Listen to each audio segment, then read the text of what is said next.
Why do I need an iPhone 9, iPhone SE2? By the number of devices sold, Apple is inferior to Samsung and Huawei. In the individual standings, the iPhone XR and iPhone 11 are in the lead, but competitors take in number and variety. At the same time, 2/3 of the amount earned by all smartphone manufacturers in 2019 went to Apple accounts. And this company itself has repeatedly assured the public that this is exactly what it was striving for. The goal of any business is income, not circulation, but it's not so simple. Sales volumes in pieces are no less important for Apple than for its competitors. The number of Apple ecosystems depends on it. This is an indicator of its popularity and relevance. This is a source of revenue for services. Feed base. This is the first objective reason for the release of iPhone SE2, iPhone 9, iOS 13, the minimum version of this operating system that allows residents of the Apple ecosystem to use most of the company's subscription services is not installed on iPhone SE2 older than iPhone SIXS/SIXS Plus. Users of the iPhone 6/6 Plus and iPhone 5s were left overboard, and there are a lot of them. And in the future, this bar will rise higher and higher.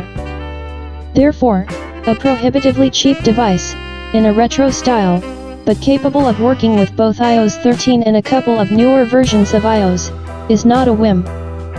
This is an expansion of the user base and ecosystem, that is, sales growth in pieces is now a full-fledged strategic goal. Today's range of iPhone SE2. The second objective reason, the need to stop supporting new versions of iOS iPhone 7 and iPhone 8 is inevitably approaching. Most likely, this should happen this year, at the end, or next. It would be not kidding to sell iPhone models that are about to turn out to be irrelevant. Therefore, the iPhone SE2, iPhone 9 should replace the iPhone 8 and iPhone 8 Plus. However, the more ambitious and interesting the project, the higher the likelihood of its failure or delay in its publication, but it makes sense to prepare for it in advance.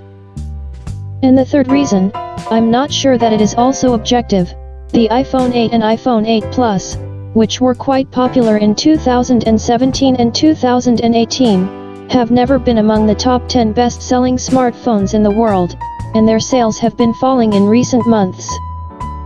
Apple's reaction to this is not easy to predict. On the one hand, if the iPhone 8 and iPhone 8 Plus no one else likes, is it worth releasing an advanced version of it?